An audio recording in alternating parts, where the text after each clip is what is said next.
If you are anything like me and are just thinking, wow, it's already lining up to be a damn busy weekend, you got a home here. Welcome to the Go Show, celebrating all things outdoors in this beautiful outdoor playground of a state, nation, and world that we live in. Appreciate you hanging out with us and in doing your thing. It's been wow. It's shaping up. There's times where we think, I should go paddleboarding. I should go hiking. The weather's going to be great. Everything's going to be good. And then you realize, oh, I volunteer for an organization that has strategic meetings all day on Saturday. And then there's a really cool event happening on Sunday. And I'm thinking, okay, well, where's my outdoor love? Where's my outdoor time? Oh, Sunday is an outdoor film festival. I want to tell you about this because it's really cool. And if you guys get over to flyfilmtour.com, it's pretty cool. Like, what's up? It's a fly guy. Pretty fly for a white guy. If you guys catch that one. No? Who was it? Was that Offspring? Pretty fly for a white guy? Anyone? If Brennan's here, he'll hop on that one. Anyway, let's get to what's going on. This Fly Film Tour is pretty cool. It's at Moon Valley Country Club and in North Pahonix.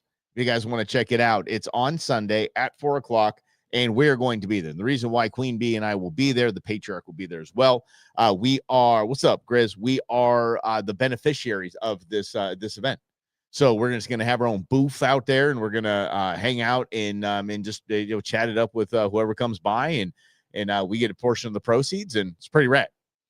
And here's the deal: it is a fly fishing film tour. Yes, yeah, I know, Brendan. I thought right when I said that, I'm like, somebody's going to shut me down on that one. Yeah, booth. Moving on. The reason why I don't even fly fish, I do not. This is a fly fishing film tour. Love it, alliteration. Film tour. Good grief, Michael, get it together, man. But the fly fishing part of this is fantastic. I don't fly fish. I'm not a fly fishing guy. Slavo's a huge fly fishing guy. Chef Eddie's a huge fly fishing guy. I do not know how to do it. I don't have the patience for it. I did it once, and I'm like, I do not know. I don't know how to reel in a fish going like this, just holding on the line and just doing this and everything, this one thing and this overhead, and just, no, forget about it. Holy cow. Yes, that's a fly fishing film fiesta. Well, that would do it, Jim. Yes, thank you very much. Actually, let's now that I have our legal mind on deck here, and he's with the government, so keep the bar set really low there. Let's see here. When a unit says on Onyx that it is Arizona state trust land, and it says restricted access, can you go on to that land and hunt if it's in your unit? Because Arizona State Trust land, but it says restricted access. Does that mean that you cannot hunt there? The restricted access part? Help me out. Help me out, Tequila Jim. Need to know. Inquiring minds want to know. Well, technically, Rockstar Eddie wants to know. So help us out, will you? Again, state trust land, restricted access. If it's in your unit, can you still hunt there or not? Let me know. All right. Back to the fly fishing film tour, fly fishing film fiesta. Grizz says yes, Jim. So this is Grizz, the sideline guy like me, because we're not attorneys. We're too smart to be attorneys. I kid. But anyway, it's at Moon Valley. It looks like a lot of fun. Here's why I'm playing. It's not advertising like you should come because of Wildlife for Tomorrow. I think you should. We're going to be there and we'll hang out. It'll be a good time. But I would say that the film's trailer speaks for itself. Okay? Here we go. Fishing for me really took on something different. The more I travel, the older I get, the more I realize just how rare these opportunities are. And it gives me goosebumps even to repeat that. Oh, wait, hey, stop it. Here we go. Sorry. We've seen monster fish. Oh man! Ay, ay, ay! Yes, sir!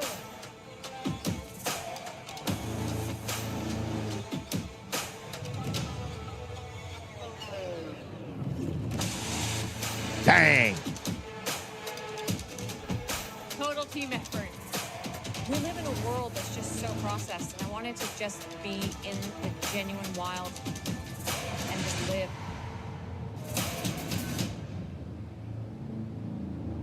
Dude, how do you not want to go there? Get over to flyfilmtour.com. Check it out. Seriously. How do you not want to go to that? I want to see that. And here's why I bring that up. Again, there's obviously, you know, we're the beneficiaries of that and, you know, help out where you can. Awesome. But here's the gig. It is so exciting to me to see actual good filmmaking when it comes to the outdoors. And here's really what I mean by that. Outdoor programming is so tired, so formulaic, so stupid that it is actually hurting our ways. It's actually hurting the North American model. Telling you. If somebody goes that's like, you know, I want to learn about hunting, I want to learn like Grizz said that Mrs. Grizz wants to learn how to fish. If you go to the Sportsman's Channel, the Outdoor Network, to learn how to fish, you turn, and I'm sorry, Johnny Johnson, sorry, pal. You go to one of those shows, it's formulaic, it doesn't feel inclusive, and it's just the same old over and over and over again. Let's talk about our sponsor mention. That's it. And it turns people off. Sure as hell turned me off. I do not want to watch outdoor programming anymore because it literally is the same old damn thing. There were two shows that I could say that kind of broke the mold. Western Hunter's probably up there because it, you know, shows hunts that aren't successful. I think that was it. But you look at Meat Eater and Major League Bow Hunting. Major League Bow Hunting, I think, was the first, and that's if you're a baseball fan. Chipper Jones, third baseman for the Atlanta Braves for years and years, Hall of Famer, amazing guy, loves to bow hunt, big archer, and he started a show called Major League Bow Hunter. So the logo's rad. It was, you know, instead of the baseball player up to bat, the silhouette of the baseball player was actually a guy at full draw. It was really, really cool logo. Love it. But they would actually break the fourth wall, third wall, whatever the hell the wall it is, where they look at the camera. And it was wild that they were up in a tree stand and looked like the same old formulaic stuff until the entire image paused. And the person, whether it's Chipper Jones or whoever one of his pro staff was in there with him, would turn to the camera and just start talking. Everything else is frozen. I'm like, that's rad. That's revolutionary in the outdoor TV show world. But other than that, every single time, it was the last day of the hunt. Oh, we just been hunting hard for the whole week. It was the last day of the hunt. Okay, I'll stop you right there. When you tag out, it's usually the last day of the hunt. So they're not lying. But it could be the last day of the season, the last day of their tag, whatever it is. They always say it's the last day of the hunt. Anyway, and magically, the sun's just going down. They've got minutes left. And here comes, whatever, Rackzilla that they've named. Oh, we've been watching this on trail cams for years, and we just let him grow and grow and grow. Now he's Rackzilla. Just comes out of nowhere, right within bow range, right in their tree stand. And they always say the same old garbage because they got to get their sponsor mentions in. Instead of just putting in a logo like we have right here. See, there's a logo right there you can put on the screen. Just keep it on the screen. Have it rotating. I actually saw a show, which is fantastic. Not the show, but their idea was every like 10 seconds in the show, that logo changed to one of their sponsor logos. So it was always getting screen time. But it never fails. I blew on that Primos buck call, and that buck came in like it was on a string. Same damn line. That buck came in like it was on a string. That buck came in like it was on a string. Thanks to my Primos buck call. Please. Yeah, actually, in the baseball world, she was known as Morgana, if you remember her. Who always run out and kiss the third baseman. Fantastic. Made me want to play third base. I'm not gonna lie. Because I would want to get to third. Never mind. Okay, so that's why these film tours are important, because this is really cool stuff, captivating stuff that energizes people to want to get in the outdoor world. And again, you get in the outdoor world, you participate in the North American model of wildlife conservation, you actually fund conservation, and you do good for the world. So that's it. That's why it's exciting, because this is something new and not garbage formulaic nonsense, just sponsor ridden junk that you see on the outdoor channel and the sportsman's channel. Like, I would love to have a show that is just different. And let me tell you something, the bar is set so low. It just takes a lot. It would just take way too much effort. And now it's just, you'd have a YouTube show, because that's the only thing that's gonna really pay you. Other than that, you're buying airtime, and you just hope you break even with your sponsors that you have to absolutely dedicate your entire show to. Ugh. Yeah. Yeah, I was wanting to do a show called Rookie Camp, and I would take people that, if celebrities or whatever, some, the local spot that people knew that have never done something like hunt or fish or something like that. And it was just something new. Bear Grylls did that with the whole survival genre, and it was terrible. It's awful. So if that production unit can't pull it off, I don't know if I can. So I just let it go to the back burner. It's someday, if outdoor TV shows become a thing anymore. But I used to keep outdoor, the Outdoor Channel, Sportsman Channel. I used to keep them on in the background of just doing my day when I worked at home, just do my daily stuff, just as motivation. Just stay, and maybe I'll catch something. Maybe I'll catch something they did that was stupid. Maybe it's something that was ingenious, and I get to talk about it on the show. All right. Let's see what Mr. Hurd said. So let's see here. Tequila Jim, what do you got? My understanding is that some state land can be restricted by whoever is leasing it, applying to the state to have it restricted. But you would have to check with the state to be sure. Isn't that you, Tequila Jim? Isn't that what we just did? Check with the state? That's you. Or the county. This is in your county. All right.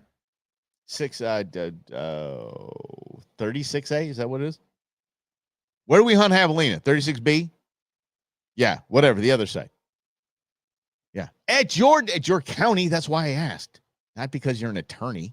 I know better. Tequila Jim just bills me by the hour, yeah. And NA beers, by the way, so that's fantastic. Anyway, I'm not state land department, but you're an attorney for the county. Same thing. Don't you understand that? Wait a second. I thought 37B, that's it. So yeah, 30, whatever. So anyway, Tequila Jim and I have learned over the years that just because you're an attorney doesn't mean you're an expert at all things law.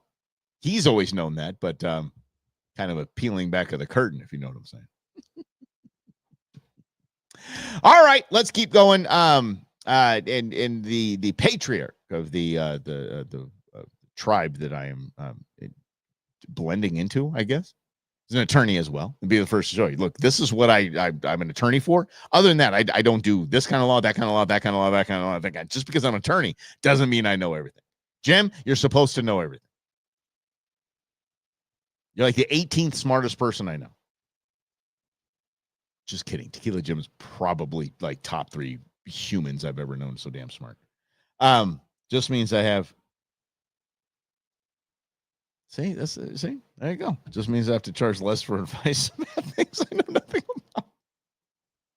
Don't you have what do you call it? Don't you have paralegals or something that can just look it up for you? Why is this happening in my ear? I don't know if I don't see. My computer's making noises. There we go. All right, moving on. Holy cow. Let's get away from that. Yeah, obviously, in the picture I was looking at was sent by Eddie, and we want to know that came from Onyx. If you're hunting in any way, shape, fashion, form, please get Onyx. And then if you have a question about something that you see in Onyx, like something in that parcel of land that we were looking at that says it's restricted, do yourself a favor and don't get charged by an attorney. Don't ask one. Call the state, apparently. And who would we call at the state? Dave?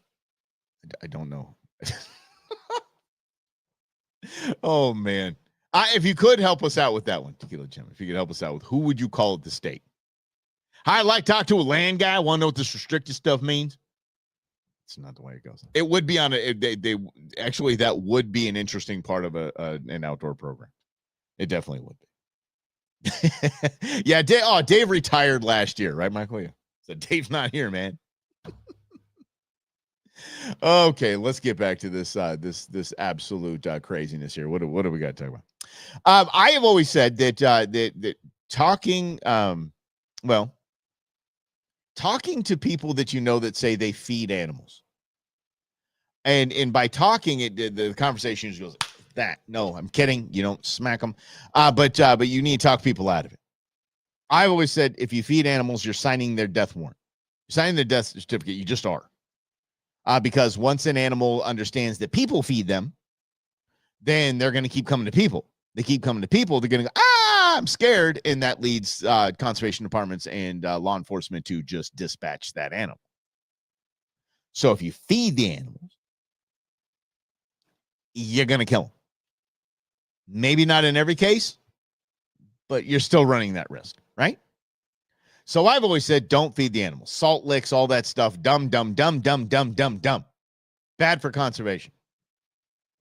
If here's the deal. If you don't believe me, call Game and Fish and ask them where you could buy the best salt lick. They might hang up on you. Or they'll be very kind like they usually are, and they'll just say, hey, not a good idea. Don't do that, okay? Unless you are, please be California. Please be California. Please. Oh, it's Michigan. All right. It's almost 6 of one doesn't half the other in these days. Researchers are now feeding treats to suburban whitetail. This is done through the University of Michigan. They cheat at football, so they might as well cheat at conservation. The University of Michigan is giving capsules to deer that are appearing in suburban parks across southern Michigan. Eight-legged. Good grief. I wish this was coffee or an IPA. Just water. Black-legged ticks are the primary spreaders of Lyme disease in humans. But in Michigan and other U.S. states, it's white-tailed deer and not people that serve as the tick's primary host. That's why some researchers are combating Lyme disease and are now feeding deer treats to suburban whitetail. This is just dumb. Wildlife managers in other states have had some success controlling ticks by culling or removing white-tailed deer and other wild animals. That's actually the way we do it. It's part of the North American model. It's probably the most successful.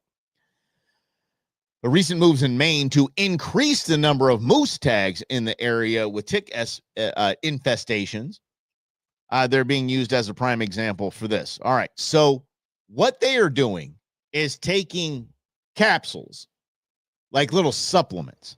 They call these, what is the term for it here?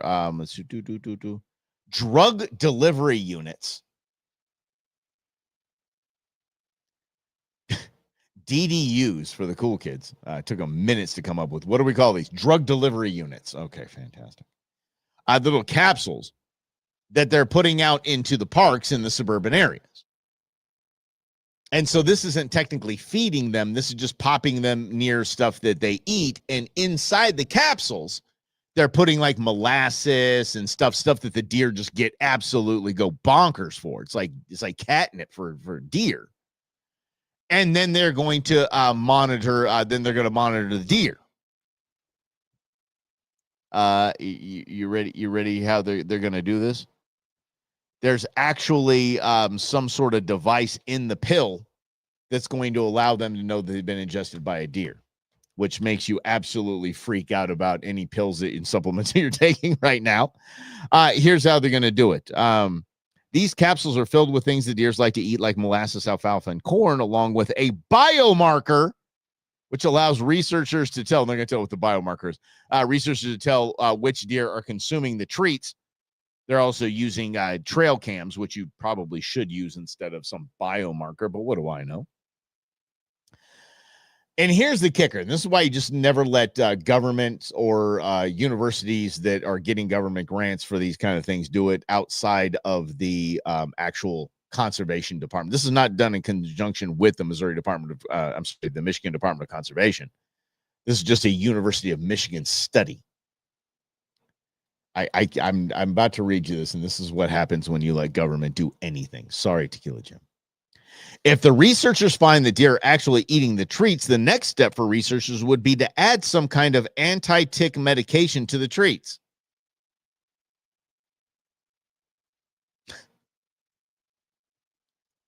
Why the F? Sorry. Why don't you just add them at the beginning? Hey, look, it works. They're taking it. And we get to see if that's exactly why. I feed hummingbirds, dog. I do too, buddy. I got a hummingbird feeder out there. Hell yeah. And that's just for my own enjoyment and entertainment because the hummingbird's my favorite damn animal in Arizona. It is. Yeah. Yeah, but I mean, seriously, this is again the stupidity of this. Well, if we elongate the actual study, and now we got to find out what we're going to put in these treats because we found out, gee, animals like treats. So when we discover that nothing burger, we're going to go ahead and put some we don't even know what we're going to put in there. With some sort of flea and tick medication, and we're going to see if we can get them to. Of course, you're going to get them to ingest it, you boneheads. Why wait? God, just again, rely on your conservation department. They got it. They're biologists. They're scientists. They got this. They know how to do this. Wait, you can, what the, hold on. Okay. Alfred, FYI, Fort Benning, you can draw a deer out with riot gas or the remaining canister that will go and they'll sniff it like it's cocaine. No way. Can I get riot gas at a military surplus store? Can you? Dude, are you serious? That's fantastic. You can draw a deer out with riot gas. Or the remaining canister, they will go at it, like sniff it like it's some cocaine. Wow. All right, little deer booger sugar for him, huh? Woo-hoo-hoo, little nose candy. Is it really? Okay. Huh. All right. Jim, I still need you. Who do we call? You know, if you put Ghostbusters up there, I swear I will stop this show. If you know. We know who you call at the what, state land people? Who? Do we find out what this restricted access means? And that's probably good for you and I to know too, champ. We're weeks away from our hunt. Speaking of which, big shout out to my man Dan, the blind hunter. I just call him the blind hunter. I don't even think he likes the moniker, but I don't care. I love the guy. No Excuse Hunting and Outdoors. Check them out. They've got some really cool. They've always have some super cool raffles going on. Check it out. Support that guy in every way you can. Just said, okay, you're coming over next week, and we're gonna pick out a 300 win bag. Yes, let's go. So very excited about that. I don't have much of a weekend because it's all basically wildlife for tomorrow weekend. But I going out to get a new firearm. That's a weekend for me. Tell you that. Yeah, tick issues in your yard, just adopt a chicken. Okay. Okay. Arizona State Land Department. All right, there you go. There you go, my man. Eddie, check it out, pal. You got to call the State Land Department and just say, I need to know what this is. Okay, whatever. And see, that's why Tequila Jim's give us a little bit because he's billing us. He's billing us by the hour. So if he draws this out, then it goes into like the second and third hour. I know how you attorneys are. I know how you attorneys are. But leave it to government or a government-funded study to do exactly the opposite of what every conservationist tells you in this nation. Do not feed wildlife. Don't. Do not do it. Oh, no, we're doing it in the name of research, so that's okay. And then we're going to give them something to ingest that we don't even know if it's going to kill them or not. And then if it does, we get another year of funding, and we get to keep it going. You know what I saw the other day? This is. I know you're here to help, my brother. I know. But interesting. Just as a parent, I don't care. It has nothing to do with the outdoors. I don't know. I just heard that a local, and when I say local, I mean Tolleson. I'm looking directly at you. Their school superintendent's making $450,000 this year. $450,000. We don't have enough money to pay our teachers, but we can pay our administrators $450,000. As I said, is RFK involved? Yeah, I feel bad for that guy. The guy, what he says is brilliant. It just is so hard to listen to. It just really is hard to listen to. All right, on tomorrow's program, because remember, FAFO went FAFO'd by a Karen. Snake crossings. We're going to hold off until tomorrow. Snake crossings. And what else do we got? Black bear. First responders show us how to take care of a black bear. And I'm not talking about take care of a black bear. I mean, take care of a black bear with using a command voice. Dear God, can we just have everyone that isn't an outdoors man or woman just stay away from conservation or anything that has to do with any wildlife? Good grief, it's bad. All right, what else? So pepper spray is based in, oh, here we go with your freaking college words, dude. Okay, what do we? Capsaicin, I can actually say that, which is derived from chili pepper plants, probably why deer like it. Okay, there you go. Capsaicin. I'm not sure I'm pronouncing that right. I'm almost sure, but I'm just going to keep saying capsaicin. That's a fun word to say. Your homework tonight is to use capsaicin in a sentence, and you got it. All right. Hey, Lynn, appreciate you, buddy, and appreciate you, Tequila Jim, Alfred. You guys are the best. Brendan, Grizz, I love that you guys are stopping by. Michael, thanks so much for hanging out with us today right here on the Go Show. Tomorrow, we're going to have a lot of fun. We're just going to make Fridays fun, but just we got to get out of YouTube jail first before we get those videos back. All right, you guys, we will chat with you mañana right here on the Go Show, celebrating all things outdoors in this beautiful outdoor playground of the state, nation, and world that we live in. Have a great rest of your day, everybody.